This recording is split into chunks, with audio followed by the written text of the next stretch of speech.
Good day, everyone, and welcome to our broadcast today. We're very happy to have you with us. This is the CIA Part 1 Q&A, Tips and Practice Questions. I'm Marie Lilly with the IAA, and I'll be your host for today's event. We have a terrific speaker for you today. Her name is Goli Trump. She is the Chief Audit Executive at Montgomery College, and she has more than 25 years experience in auditing, accounting, consulting, fraud examinations, business processes, project management, governance, and ERM. She's going to take you through some very valuable tips and practice questions today. We also want to familiarize you with the console you have in front of you. You can see Goli's bio on the right-hand side. In the center is where you'll see the slides. On the left-hand side up top, you've got a copy of the slides to download and take with you today. And you also have a widget where you can ask a question. So feel free to submit your questions at any time, and we'll get to as many as we can. Also, in the center bottom of your console, you'll have a discount code for information and materials from the CIA, and we'll talk about that during the session. So for right now, I am going to turn it over to Goli, and she's going to talk about the study and test-taking tips. Hi, everyone. Welcome to what I consider one of the best investments you're going to make of your time for your career towards getting the CIA. It's a great industry. It's a great group of people to be associated with. The IAA is a wonderful organization. I'm really glad that you guys are here today, and hopefully what we go over today will inspire you. And for those of you who have taken the exam before, maybe you're going to learn some new tips in here. And I want to thank the IAA and obviously Debbie and Kelly and Marie for being here with us today. Thank you, Marie, for the introduction. And so we're going to go through a few things today in the next hour that we have together. We're going to review the Part 1 exam syllabus. We're going to talk about study and test-taking tips. We're going to have some practice questions. If you've not taken the exam before, if you've not taken any practice questions before, you're going to get an insight into what some of them look like. And then we're going to have an opportunity for you guys to ask me questions, and Kelly and Marie also. So ask the expert, and then we will wrap up. And I see a lot of questions coming in, and we will take those questions and filter through them and make sure we answer as many of them at the end that we can. Okay, so hang on, stay put, and make sure that if you have your questions, you're putting them in the Q&A box. Like I said, we are going to pay attention to try to answer as many questions as possible. And hopefully I'll be answering some of these questions in the session today. Again, let's get going. So the Part 1 of the CIA exam has a syllabus, as does Part 2 and Part 3. And just for those of you that aren't aware, there are 3 parts to the CIA exam in version 7. And the learning system that is used, which Marie alluded to at the beginning, at the end, you can take each one of these parts and the exams and the learning system in pieces and parts. You don't have to take them all at once. So hope that helps. So today we're going to go over Part 1.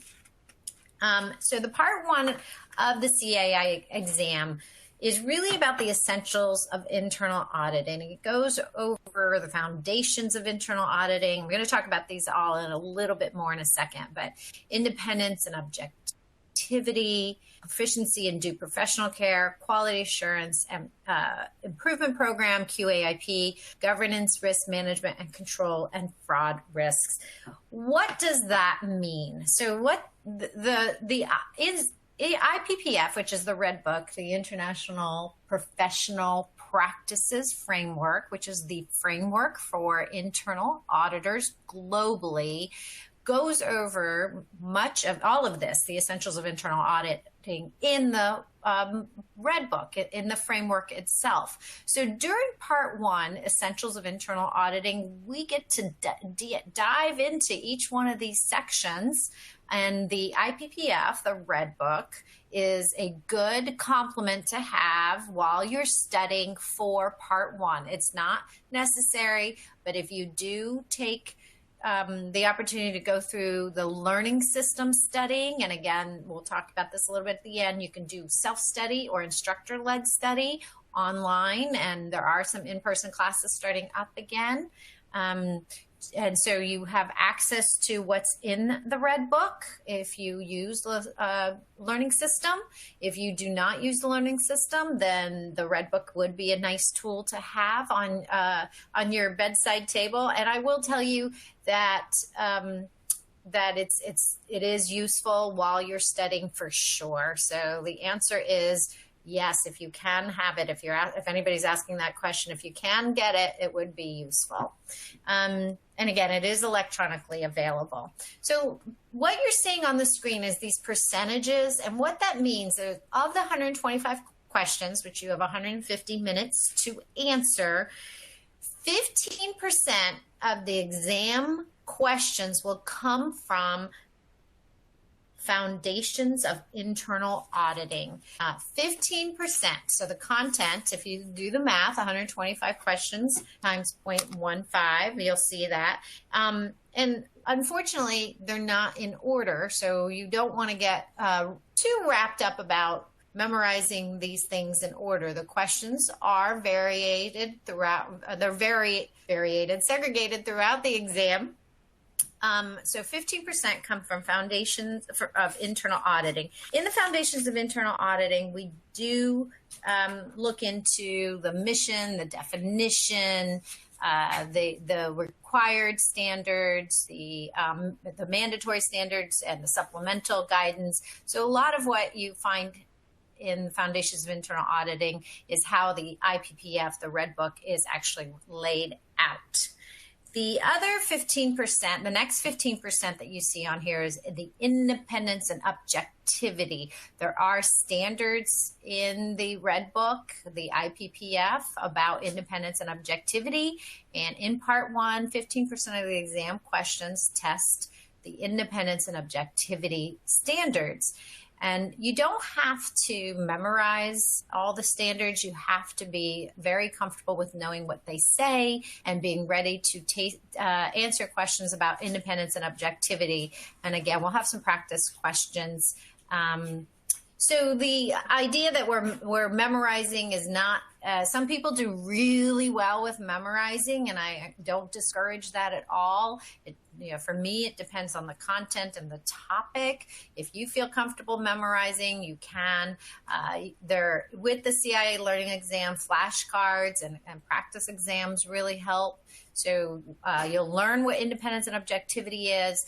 We'll learn how to apply them in theory and in practice for purposes of the exam. The next number you see here is 18%.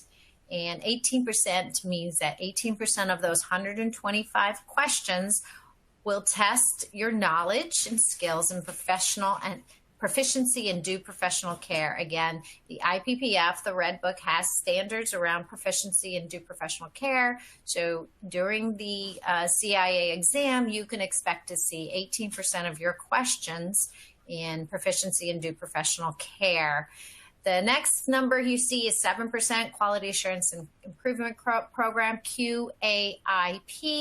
You will have 7% of the test questions about the QAIP and the standards around those. Then 35% from Governance, Risk Management, and Control, GRC. And then the last 10% of the exam questions are around fraud risks. So when you see these numbers right off the bat, you should be able to definitely clue into the fact that most of your questions are going to come, the large part of your questions are going to come out of the Governance, Risk Management, and Control part of the Red Book and implementation guides and supplemental guidance. So If you find you take a pretest and that is an area that you are weak on when you're studying, you know that you want to focus on studying on those questions a lot more.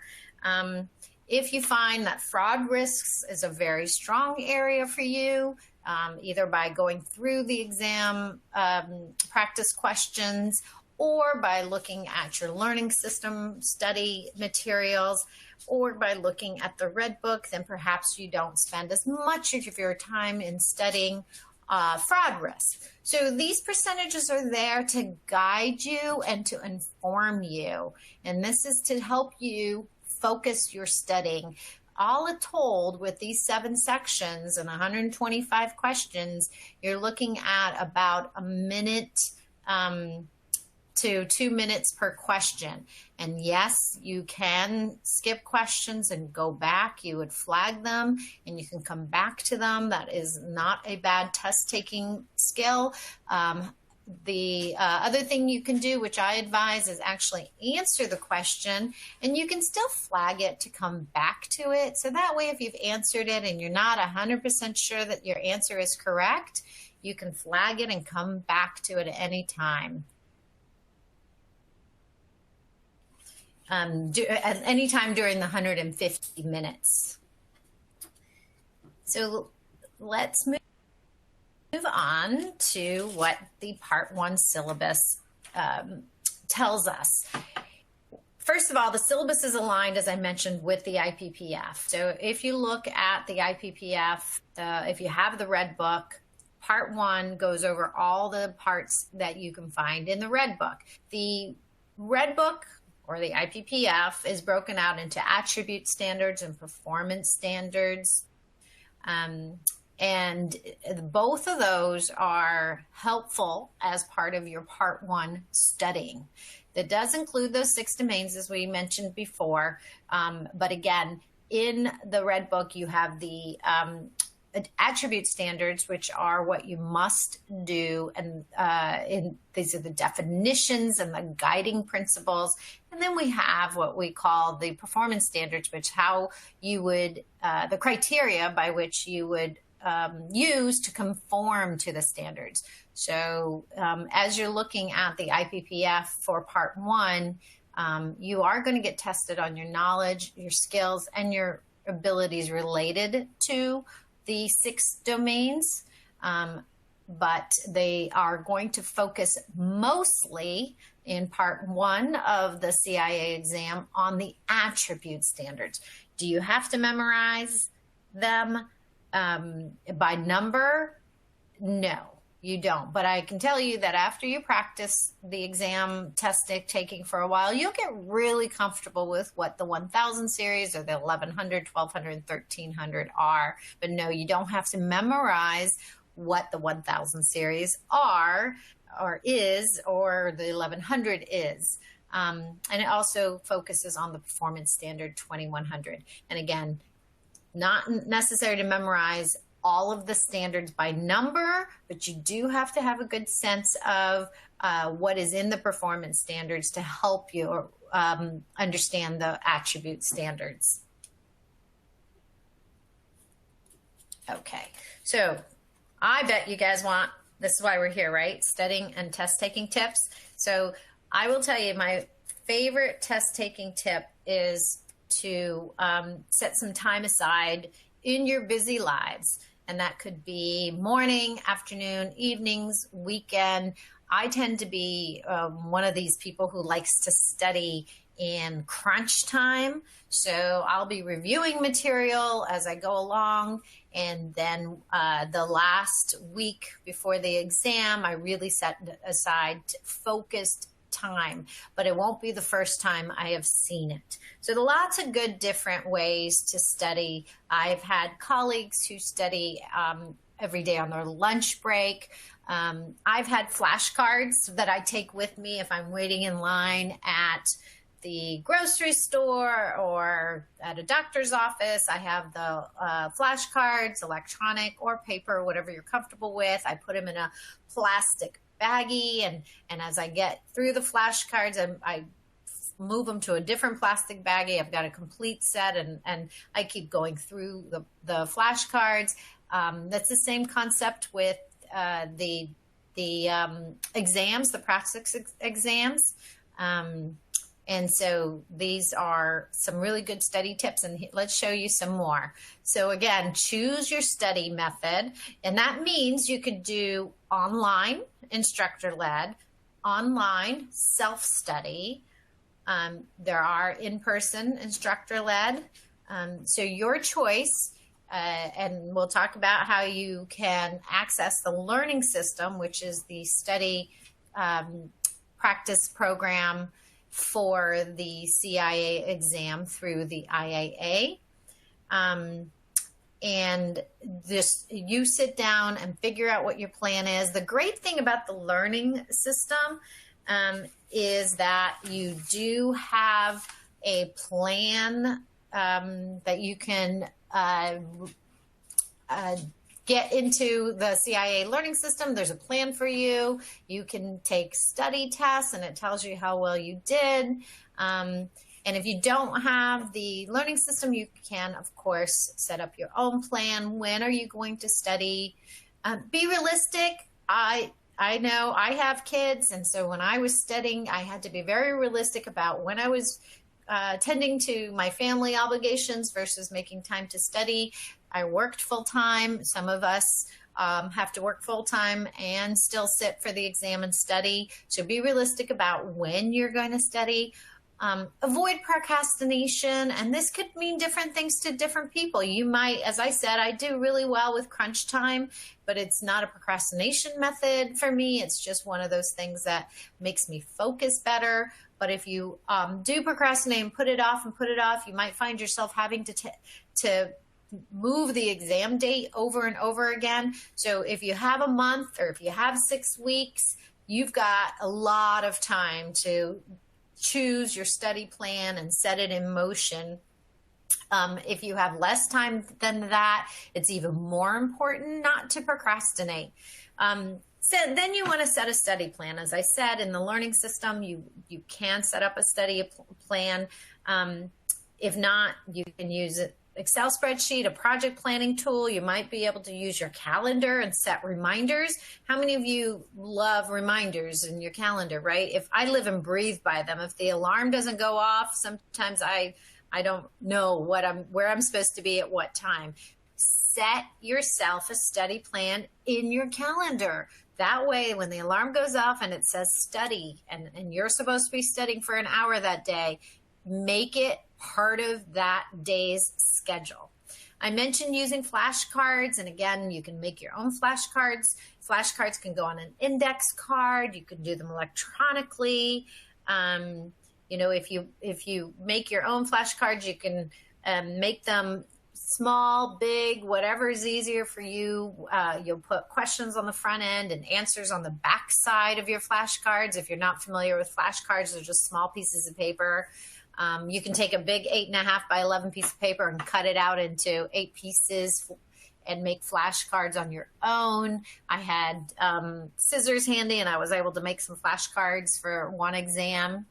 Again, you're going to focus differently on the exam content. You're going to be tested in some areas on basic knowledge and some on proficiency knowledge. And in this syllabus, it will tell you which sections of the part 1 are going to be tested at proficiency and which sections are going to be tested at basic. And that's really important because the type of questions you get, your knowledge doesn't change. It's the type of questions. Proficient questions will have you do a little more critical thinking and put it into practice, the application of the standard, than basic. So again, if you come across a section that says that section is going to be tested on proficiency level, then you're going to focus a little more on your proficiency level.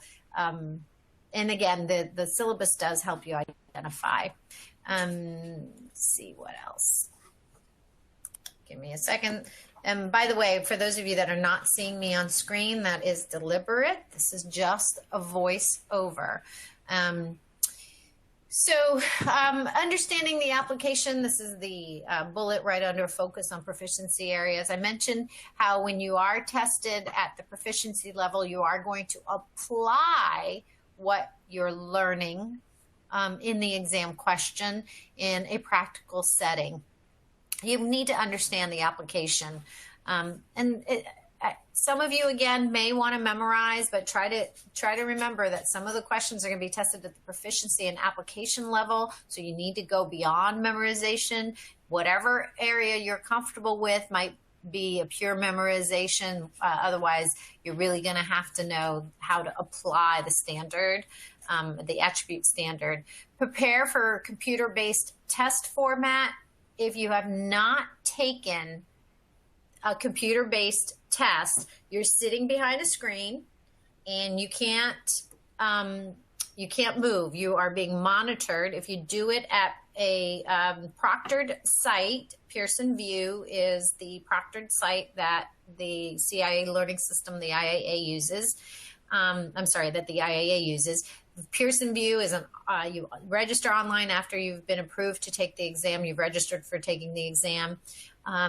They have rooms that are set up dedicated to exam takers. And there's lots of people taking the exams in these Pearson VUE rooms. They range from people taking the medical entrance exams. And so when you're in that room, it's not all going to be IIA, CIA exam test takers.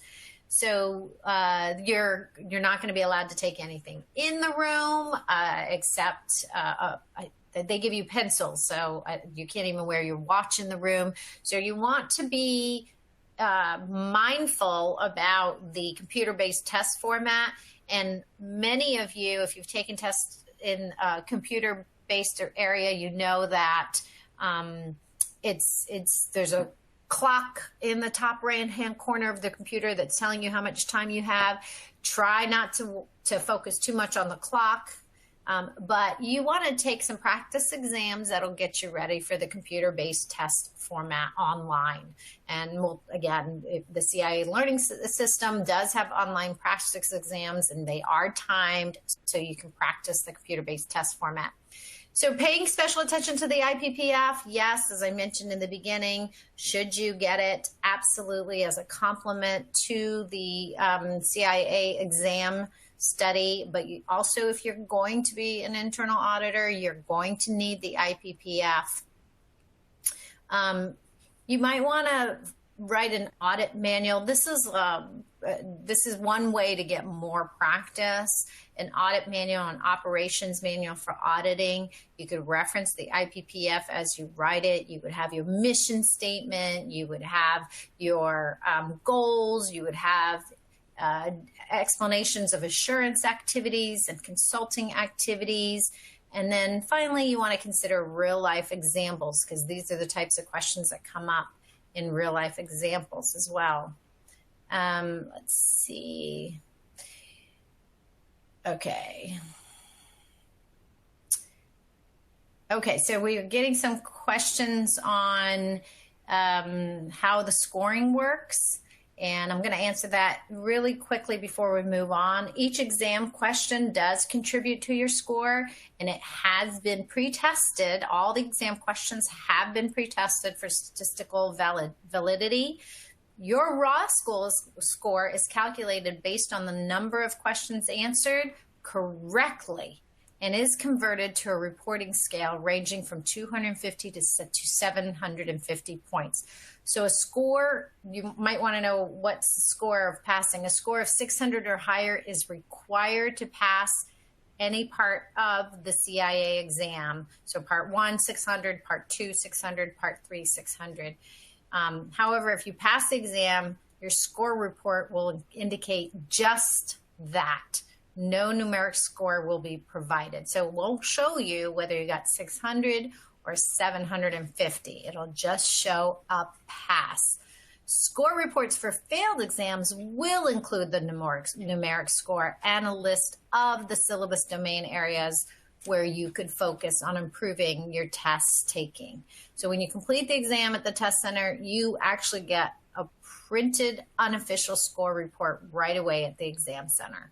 Okay, so again, all the questions contribute to the score. Don't skip questions.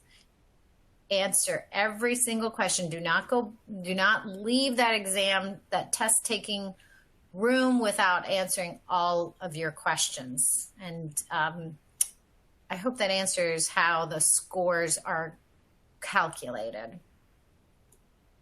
Okay, so test taking tips. A lot of questions about test taking tips. So actually, yeah, let's talk about this. Test taking tips. So read the last sentence and then go to the details. So the last sentence in the test is going to tell you what you have to answer. Read the last sentence of the question before you read the rest of it. Okay? Look for clues such as all, except, or not. These are really important. When you are studying for your test, you're going to come across standards where there are shoulds, which means all, perhaps, or there may be shoulds, in which case your question may have an except or a not. There will be negative questions asking you in the negative, so look for those clues. Sometimes, this is what most instructors will tell you, all, especially if you have more than one all in the multiple choice, you can't have more than one all. So remember that. If your four choices, two of them are all, it's unless one of the four choices is both of those combined choices. So you might see choice A is all, choice B is all, choice C is not an all, and then choice D might be both A and B are correct. So look for those types of clues. Think of your answer before reading the choices. If you know what the answer is before you read your choices, have it prepared and go with your instincts. If you know the answer before you read the choices, go with your instinct. Answer broadly and globally. You have to think beyond your experience in industry. And what this means is some of you work in a domestic organization. Some of you work in an international organization. Some of you work in government agencies, and some of you work in for-profit agencies. The IIA's IPPF is meant to be broadly and globally applied. So you have to think beyond just your experience and beyond your experience, your industry. You're also going to look for obvious distractors and eliminate them. So in other words, if you've got four choices, all of them are multiple choice, or all four choices, you know there's a wrong answer, eliminate it right away, especially if you're trying to decide between two others. Eliminate any of the wrong answers that you know are obvious distractors. Trust your first impressions. This is your instincts. Again, this goes back to if you think of your answer before reading the choices, use your instincts. I mentioned earlier, you want to answer the questions and you can flag one that you want to come back to. Put your answer down. Trust your instinct. When you've finished all 125 questions, you can go back to any of them that you flagged, and 9 times out of 10, the first answer you put down is going to be right anyway, okay? If you're uncertain, answer it anyway. Remember, don't leave a single question blank. Answer it. You get scored for right answers. So you don't get scores for blank answers. So answer any questions. Budget your time and don't rush. If you know a section really well when you're studying, you're going to know it really well when you take the exam. So you can budget your time. If you see a question around independence and objectivity, you know it may take you 30 seconds to answer. That's a good way to get through budgeting your time. Answer the ones you know really well first, and then come back to the harder ones. And be well rested and comfortable for the exam. In other words, get a good night's sleep.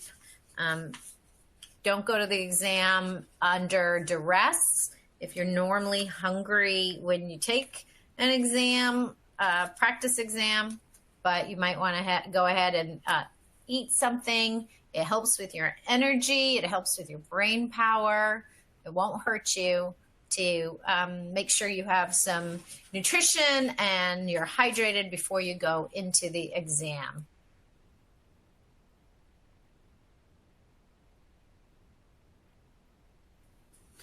Okay. So now we're going to do some practice exam questions, and we're going to have questions pop up on the screen, and then there'll be an opportunity for you guys to answer them on the screen. You're not getting graded today. This is just for you guys to practice what it feels like taking a practice exam. Taking an exam. So we're going to have a few practice exam questions pop up on the screen one at a time. And our first one is Foundations of Internal Auditing. You've got 4 choices. This is what you're going to do is read the question first. So which is true with regard to the internal audit charter? And you've got 4 choices, A, B, C, D. It defines the governance, authority, and responsibility for the internal audit activity is A. If you think it's A, go ahead and click A. If you know it already, click on it. Use your instincts, guys. Otherwise, read all 4 of them, and let's eliminate any one of them that you know is a distractor. Is it B? It must be reviewed and final approved by senior management and the board before implementation. C, it serves as guidance for internal audits, purpose, authority, and restrictions. D, it authorizes internal audits access to records, personnel, and physical properties relevant to the performance of engagements. So the internal audit charter.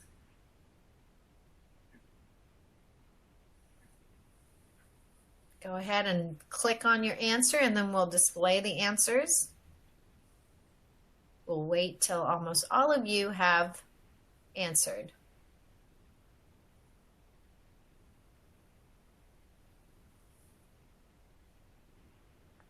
Thank you, Goli. This is Marie. We still have a few people that are submitting their answers. And folks, make sure that you click on that blue submit button that's at the lower right-hand side of the question. And we'll give you about 30 more seconds or so.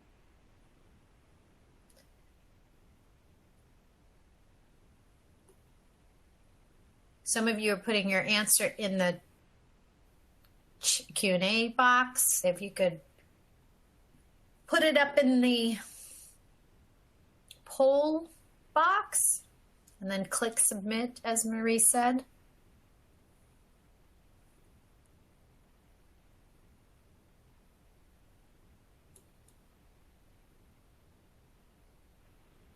Okay, we've got almost 80%. Do you want to wait a little longer, or do we want to see what folks are chatting about? Let's go ahead and see what folks are chatting about while people are still answering. It's a great idea. All right, I am going to give it a couple more seconds and then close the poll, and we'll see what people had to say.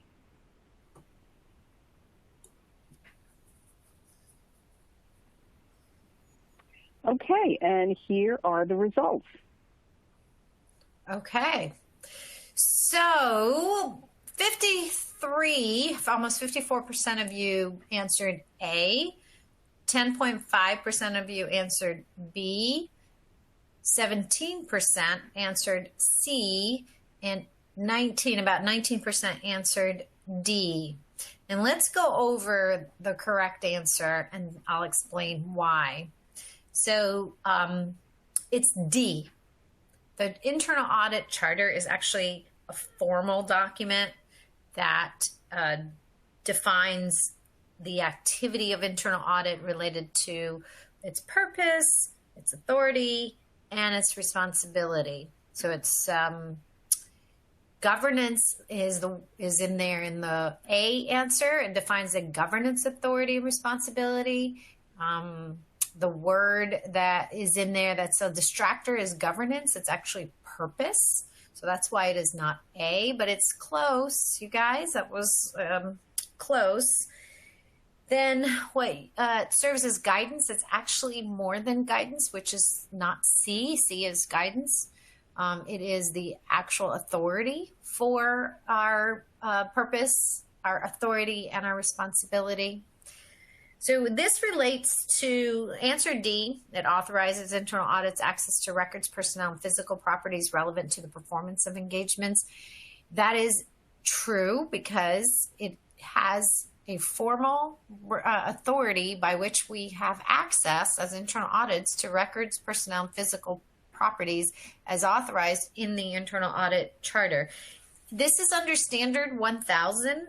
If any of you are familiar or have the standards already, the IIA standard 1000. And again, it is the formal document that defines the internal audit activities, purpose, authority, and responsibility. So it does a couple of things. It establishes the internal audit's position within the organization, where the hierarchy is. It establishes the nature of the chief audit executive's functional reporting relationship with the board. So this, again, the charter will say that the internal audit activity reports functionally to the board, and sometimes the internal audit activity might have a dotted line to some other function in the organization. And it does authorize access to records, personnel, and physical properties relevant to the performance of those engagements, which is D.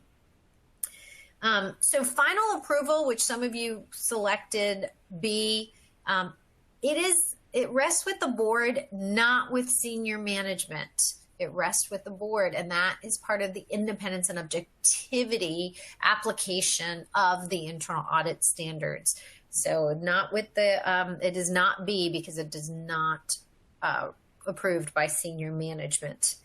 And actually the final audit charter is actually governed by not just 1000, but also 2110, a standard on governance, in which says that we must assess and make appropriate recommendation to improve the governance processes, which are not part of the internal audit charter. So that's also why it's not A. Okay, so that's the type of question you're going to see. Let's do another one. And again, up on the board, we talked a little bit about independence and objectivity. So which of the following statements is true? The internal audit activity must be independent and internal auditors must be objective. Is it B, the internal audit activity must be objective and internal auditors must be independent? Is it C, the internal audit activity and internal auditors must be independent and objective? D, the internal audit activity must be independent, internal auditors must be independent and objective. There are some distractors in this practice exam question. You should be able to eliminate a couple of them right off the bat. Again, the question itself starts with independence and objectivity. So you know that your answer has to have both independence and objectivity in there. So where you can eliminate anything might be where you have conflicting options or choices. So if you look at A and B, they're the reverse of each other, right? But they're also distracting because you can't separate the internal audit activity from the internal auditor, can you? So you can eliminate A and B right off the bat. You can't be an internal auditor and have different set of standards, especially around independence and objectivity, than you would around the internal audit activity. An internal audit activity being the entire program or function or department or internal audit office.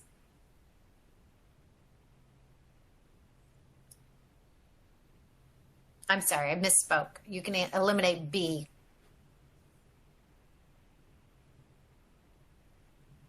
Okay, so we've got folks submitting their answers, and we'll give people a little more time. Make sure you click on that submit button. And then we'll see what folks thought about this question. About 30 more seconds. So again, if you take a look at these answers, look for distractors.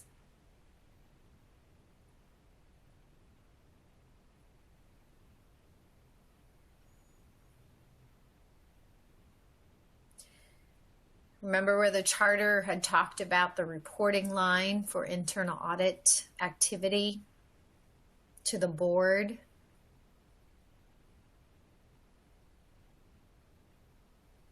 Not to senior management. Okay, we got about 80%. We can go ahead and close it out and see what we've got. All right, here are the results.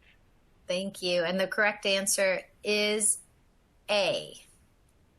So the rationale behind this is that independence relates to the internal audit activity and objectivity relates to internal auditors. Objectivity is state of mind.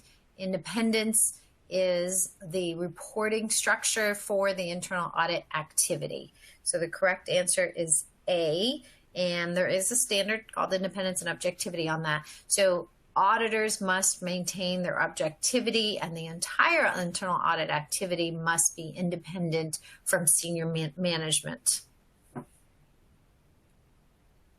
Okay, let's try another one. Proficiency and due professional care. When selecting the audit team for an engagement, which of the principles is the most relevant? And again, if you're not familiar with the standards, you're maybe not going to get this answer right, but I would suggest that you guys go ahead and try so you can practice. Proficiency and due professional care. When selecting the audit team for an engagement, which of the principles is the most relevant? Go ahead and select A, B, C, D, and then hit the submit button.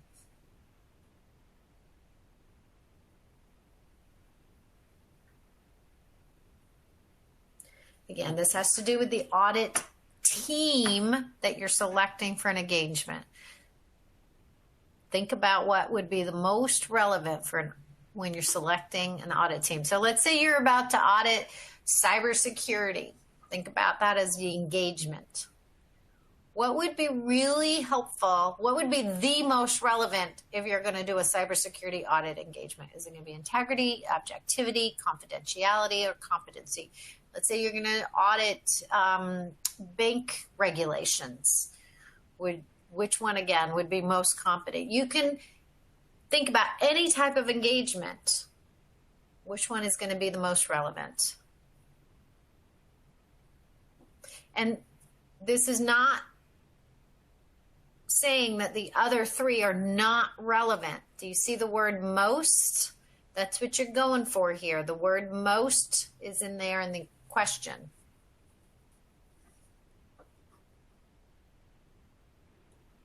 Okay, we're almost at 80%. Oops, sorry, Goli. We're almost at 80%. Nope, go ahead. No, please, go ahead. We're going to go ahead. About 10 more seconds. Thank you.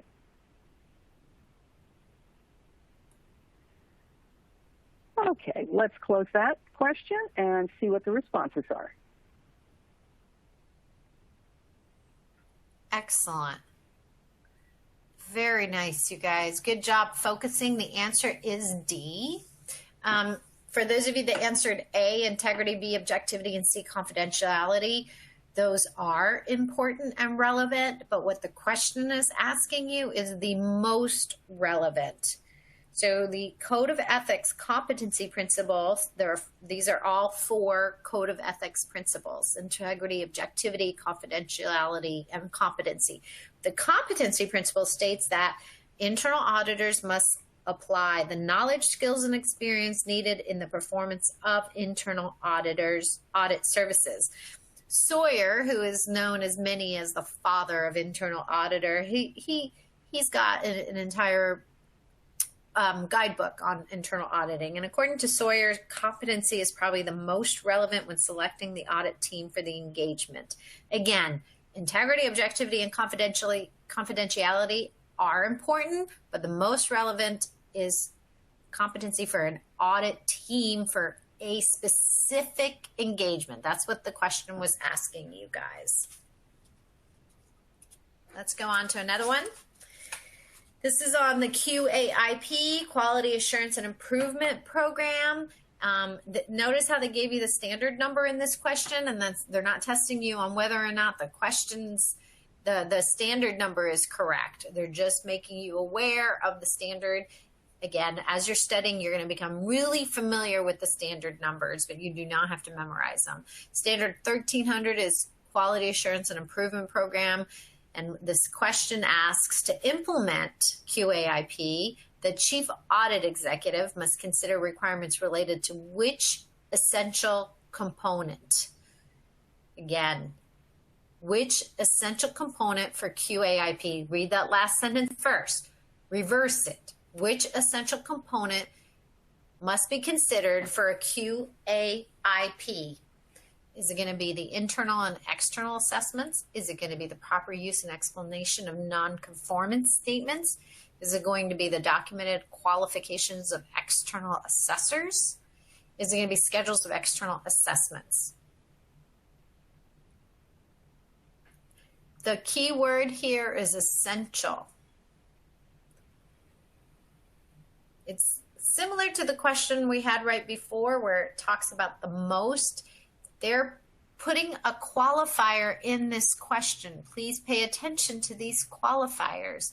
They are meant to, in this case, attract you to the right answer. So looking for essential components for a QAIP. And more than one of them are probably necessary for a QAIP, but which one is the essential component or components?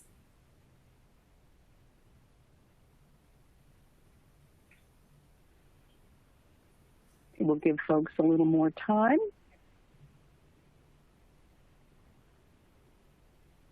And make sure you click on that submit button when you've selected your answer. And we'll give you about 30 seconds.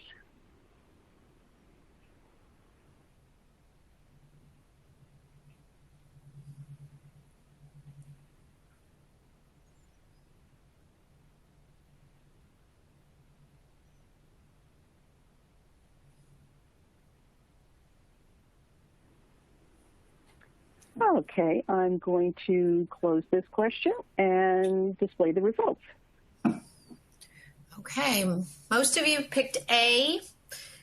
Let's talk about all of them real quickly. The answer is A. That is part of the standard 1300 QAIPs, that the program should encompass all aspects of operating and managing the internal audit activity. So that would include consulting engagements as well as assurance engagements and external assessments as well as internal assessments for the QAIP. D is not correct because the schedules of external assessments don't have to be published, so they don't have to be considered as part of the QAIP. However, the standard does say that the external assessments must be conducted once every 5 years. C is not correct because the documented qualifications of the external assessors are important as a whole, meaning the team of external assessors qualifications as a whole is taken into consideration. They need to have all the competencies, not each of members of the team. B is not correct. The proper use and explanation of non-conformance statements is not the essential component that in the QAIP. The standard says that you will reveal non-conformance, disclose non-conformance of the code of ethics or the standards when you're not conforming. So A is the correct answer there. We're going to move on to the last question, governance risk. Oh, actually, we have one more after this. Governance, risk management, and control, and which would be most relevant when auditing ethics and complying. So again, read the last part of this question first, ethics and compliance. They're asking you questions about auditing, ethics, and compliance. And then the word here that you're looking for is most relevant, which means that you may have more than one right answer. You have to pick the most relevant. Is it A, assessing whether ethical values are consistent among policy statements? Is it B, assessing the root causes for areas with culture deficiencies? Again, we're auditing ethics and compliance. Is it C, assessing programs for communicating values, strategies, and objectives? Or is it D, assessing whether escalation and resolution processes are effective? This would be a proficiency type question. It's asking you to apply auditing principles, the performance of attribute standards of auditing to an ethics and compliance audit. It makes you think a little bit about auditing, governance, risk management, and control.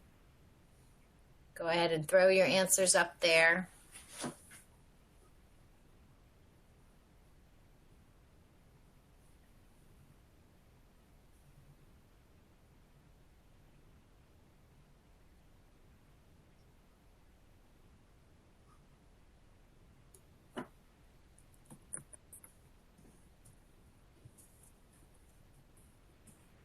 Okay, those responses are coming in nicely. We'll give it about 30 seconds or so. And Kimberly, I see a note from you that you cannot hear the speaker. Both of us were silent for the moment. If you can let me know. Nope, still. Okay, I'll work with Kimberly.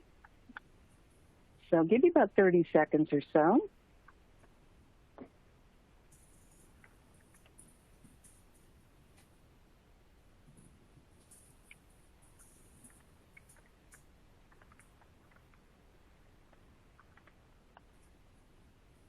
All right, about 10 more seconds.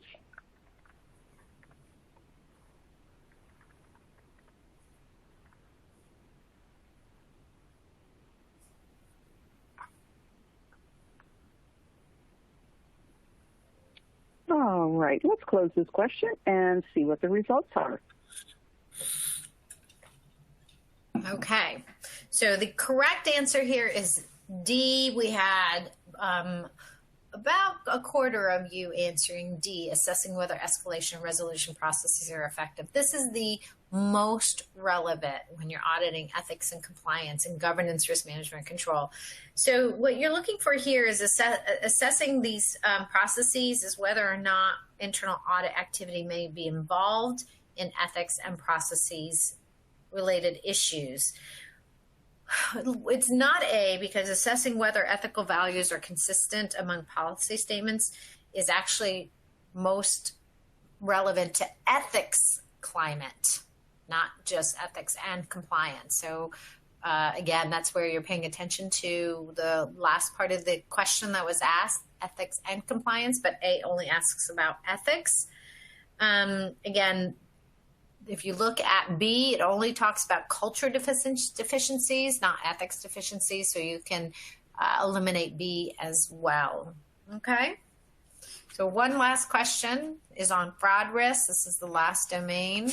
Management engaged the internal audit activity to evaluate control activities for the types of fraud that could result in the greatest monetary loss to the business, regardless of likelihood.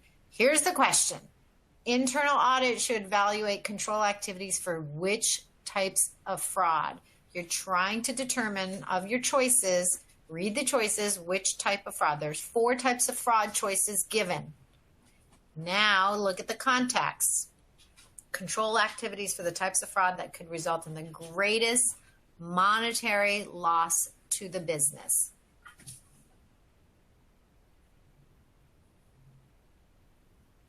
Okay, is it A, fictitious revenues and improper asset valuation? Is it B, understated sales and cash larceny? Is it C, invoice kickbacks and bid rigging? Or is it D, check tampering and bribery?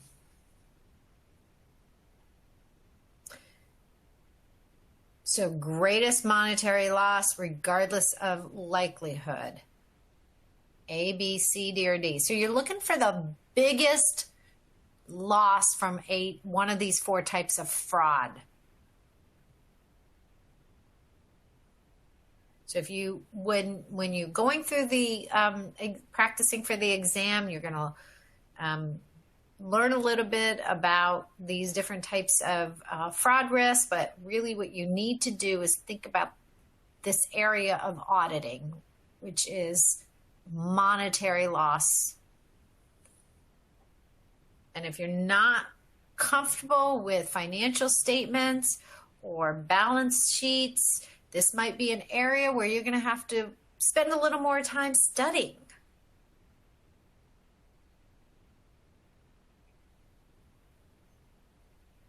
Okay. We'll give about 30 seconds or so. Whoops, sorry, Goli. Nope, that's okay.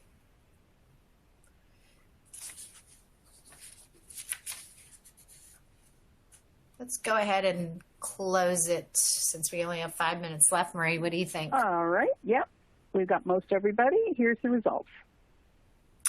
61% of you. This is a comfortable area for 61% of you. That is the correct answer: fictitious revenues and improper asset valuation.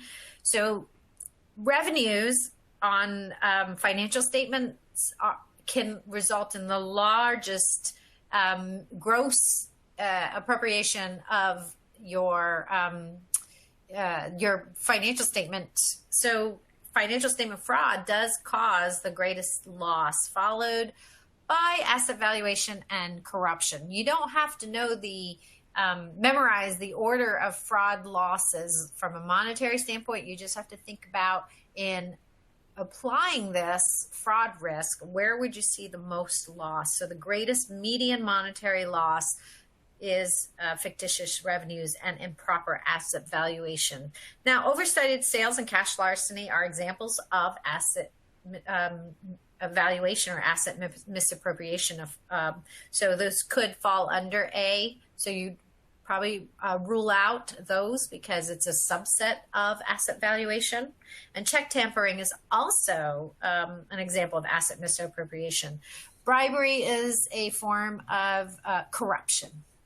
Okay, that's it. We're going to go to Ask the Expert. We have lots of questions. They're going to pop up on the screen and we'll answer them for you.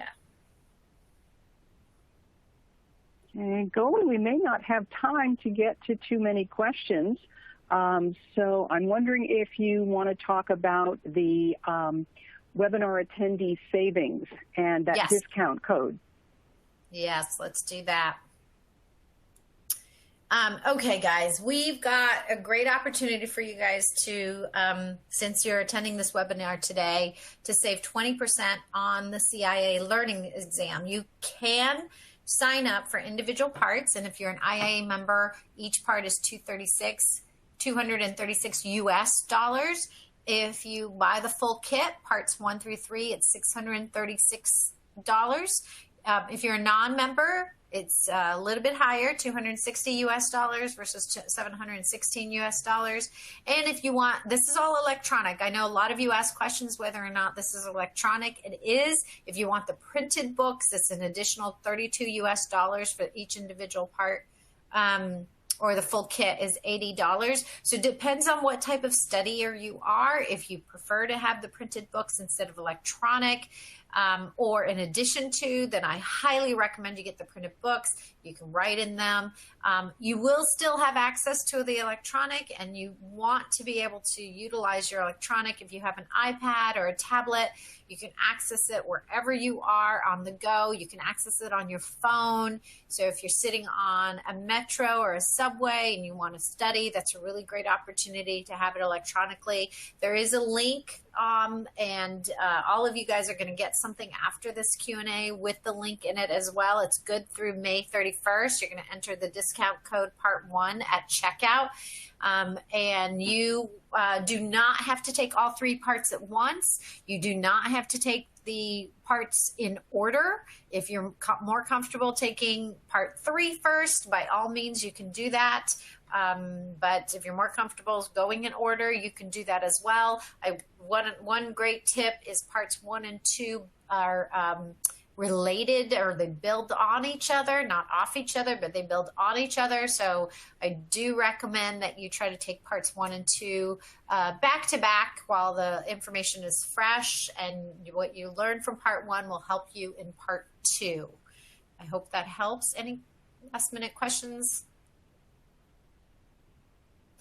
Again, a lot of questions. Are bathroom breaks allowed during the test taking period? The Pearson VUE does allow that. No negative score for wrong answer. No, you only get scored on right answers. Please do not skip questions. You might as well take a chance of getting the question right, even if you don't know it.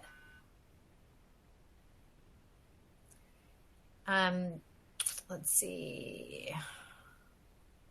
Let's see if there's any. Yeah, 600 out of 750 is the passing score. If you want to register for taking the exam, Kelly, do you want to give them that information? Yes, in order to register, you'll want to go into CRMA through the IA's website. That's where you'll apply and upload all your documentation. Okay. So go to the IIA website and click on CCMS, and it'll show you, it'll walk you through, you click on register to take the exam. Okay. Goli, thank you so much. That is all the time we have, but we will get to questions post-event. And also, if you want to replay this webinar or review the frequently asked questions, you'll see the webinar URL link on your console right now. And you'll also have that in the materials that you can download. You can download a copy of those slides. Thank you all so much for your participation. We very much appreciate your time today, and wherever you are in your CIA journey, we wish you the best of luck. Thanks, everyone. Bye-bye.